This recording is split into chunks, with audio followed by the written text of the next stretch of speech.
రైతులు ఏ పంట సాగు చేసినా రసాయన ఎరువులు, పురుగు మందులపై ఆధారపడాల్సి వస్తోంది. అధిక మొత్తం డబ్బులు ఖర్చు చేయాల్సి వస్తోంది. పెట్టుబడులు విపరీతంగా పెరిగిపోయి గిట్టుబాటు కాని పరిస్థితులు దాపురించాయి. ఫలితంగా రైతులు నష్టాలు చవి చూడాల్సి వస్తోంది. అందుకే చాలా మంది రైతులు ప్రకృతి వ్యవసాయం వైపు మొగ్గు చూపుతున్నారు. అధికారుల సహకారం కూడా ఉండటంతో ఆంధ్రప్రదేశ్లో చాలా మంది ఈ సాగు విధానం పాటిస్తున్నారు. తక్కువ పెట్టుబడితో మంచి లాభాలు గడిస్తున్నారు.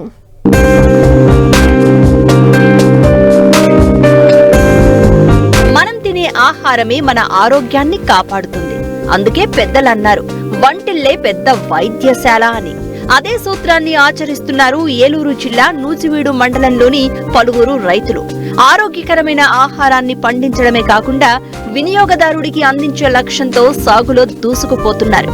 ప్రకృతి వ్యవసాయంతో 30కి పైగా వివిధ రకాల పంటలు, కూరగాయలు సాగు చేస్తూ లాభాలు ఆర్జిస్తున్నారు.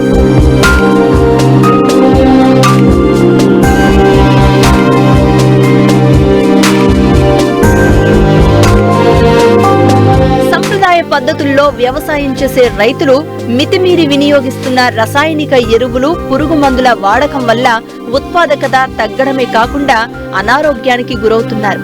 ప్రకృతి సాగులో ఆ పరిస్థితి కనిపించడం లేదు. అందుకే రావిచర్ల గ్రామానికి చెందిన రైతు వెంకటకృష్ణ ప్రసాద్ 3 ఏళ్లుగా ప్రకృతి విధానంలో వరి, మొక్కజొన్నతో పాటు మామిడి పంటలను పండిస్తున్నారు. స్థానికంగా దొరికే వనరులనే ఉపయోగించి ఎరువులు, కషాయాలను తయారు చేసి పంటలకు అందిస్తూ నాణ్యమైన దిగుబడులను పొందుతున్నారు. వచ్చిన దిగుబడులను స్థానికంగా అధిక ధరకు అమ్ముతూ మంచి లాభాలను పొందుతున్నారు. పోయిన సంవత్సరం వరిలో నేను ప్రకృతి వ్యవసాయంలో 1 ఎకరం పండించాను వరి.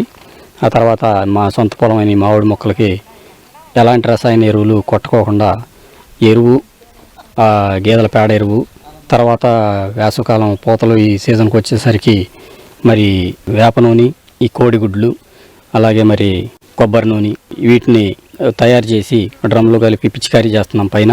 అదే రకంగా గోమూత్రము, పేడ, తర్వాత శనగపిండి, తర్వాత పుట్టమట్టి, బెల్లము ఇవన్నీ కలిపి కొల్లబెట్టి శుభ్రంగా 5 రోజులు వాటిని రెండు పొద్దున్నే సాయంత్రం డ్రమ్లో కలిగి తిప్పుకుంటూ ఉండి 5వ రోజున వాటిని ఒక 2 లీటర్లు ఒక్కొక్క మొక్కకి పాదు చుట్టూ పోసి వాటిని ఇచ్చేస్తున్నామండి. అదే రకంగా ఈ సంవత్సరం వ్యవసాయం నేను మొత్తం 15 ఎకరాల దాకా వ్యవసాయం చేశానండి.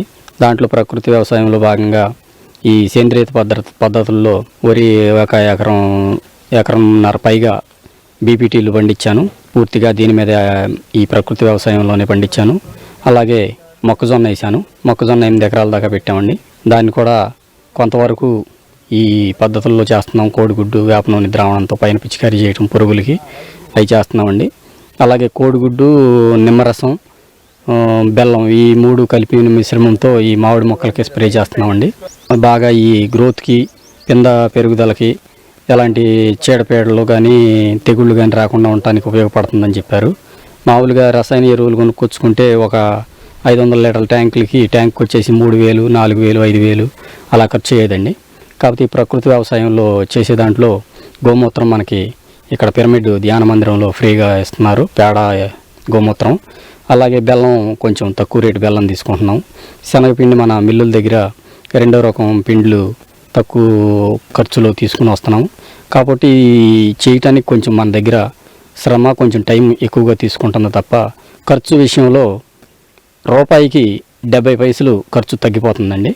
కానీ అదే రకంగా దిగుబడిలో కూడా మంచి బాగుంటుంది. మంచి క్వాలిటీ కానీ, కాయలో కానీ, తినే వాటిలో టేస్ట్ కూడా చాలా బాగుంటుంది, ఎలాంటి కెమికల్ లేకపోవడం వల్ల. అదే రకంగా మన దగ్గర ఈ కొనేటప్పుడు కూడా రేటు వేరియేషన్ చూస్తే మామూలుగా ధాన్యం 2000కి అమ్మారండి రావిచర్లలో సన్నాలు బీపీటీలు. అదే నేను ప్రకృతి వ్యవసాయంలో పండించిన 2500 చొప్పున నా దగ్గర అందరూ కొనుక్కున్నారండి. ఇంకా నేను సరిపడా ఉంచుకొని మిగిలిన అమ్మేసి చేయటం జరిగింది. ఆ రకంగా కూడా మనకి ప్రకృతి వ్యవసాయంలో పండించిన పంటల మీద అధిక రాబడి, అధిక దిగుబడి అనేది రావడం జరుగుతుందండి. మామిడిలోకి వచ్చేసరికి ఇది 2వ సంవత్సరం కాపండి. ఇది మేము ఆపుకున్నది మొక్కలకి.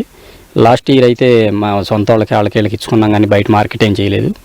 ఈ సంవత్సరం ఇప్పటి నుంచే చాలా అందరూ ఇలా నువ్వు చేస్తున్నావు కదా, మీ మామిడికాయలు రసాలు నాకు ఇన్ని కాయలు కావాలని ఇప్పటి నుంచే చాలామంది అడుగుతున్నారు ఫోన్ చేసి మా వాళ్ళందరూ. ఎలాంటి కల్తరో ఇట్లాంటి ఏమి రసాయనాలు లేని మామిడికాయలు, అందులోనూ గట్టి మోపు నేల, మంచి క్వాలిటీ కూడా మంచి కలర్ వస్తాయి అని చెప్పేసి అందరూ నన్ను డిమాండ్ ఎక్కువగా ఉంది. మామిడి ఇప్పుడు మన తుఫాన్కి వచ్చేసి కొంత ఈ మంగు అది మన తుఫాన్ వల్ల కొంత మంగు అది వచ్చిందండి.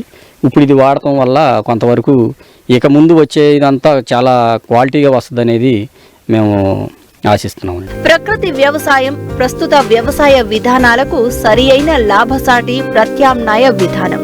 అధిక దిగుబడి, అత్యున్నత జీవనోపాధి, సంపూర్ణ ఆరోగ్యం కోసం ఈ విధానం ఎంతగానో దోహదపడుతుందని ప్రకృతి వ్యవసాయ విభాగం అధికారులు అంటున్నారు.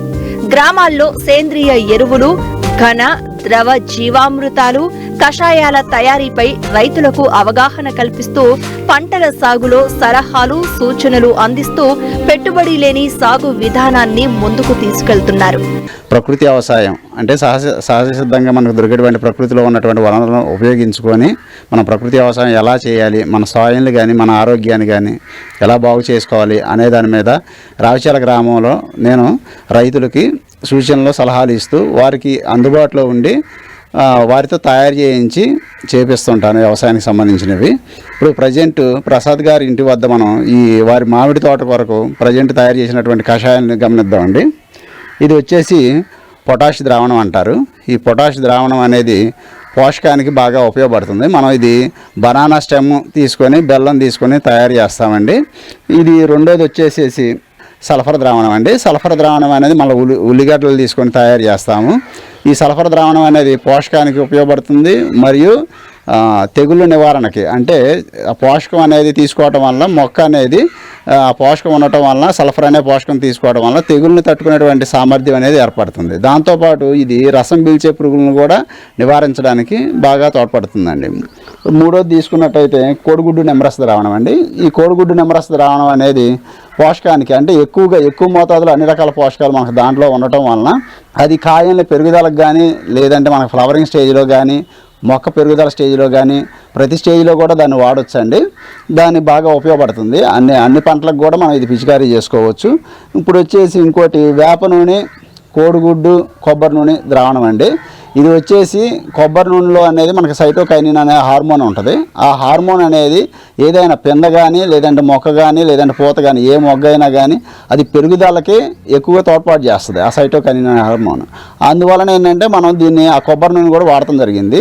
ఇక మనకి వేప నూనె అనేది వచ్చే లోపల మనకు పురుగు నివారణకు అనేది బాగా ఉపయోగపడుతుంది. ప్రజెంట్ ఉన్న సిచ్యువేషన్లో మన తోటల్లో ఈ ట్రిప్స్ కానీ, లేదంటే తేనెమంచు పురుగు నివారణకు కానీ దీన్ని ఉపయోగించి వీటిని పిచికారీ చేయడం ద్వారాగా ఆ పురుగులను కూడా సక్రమంగా మనం నివారించుకోవచ్చు.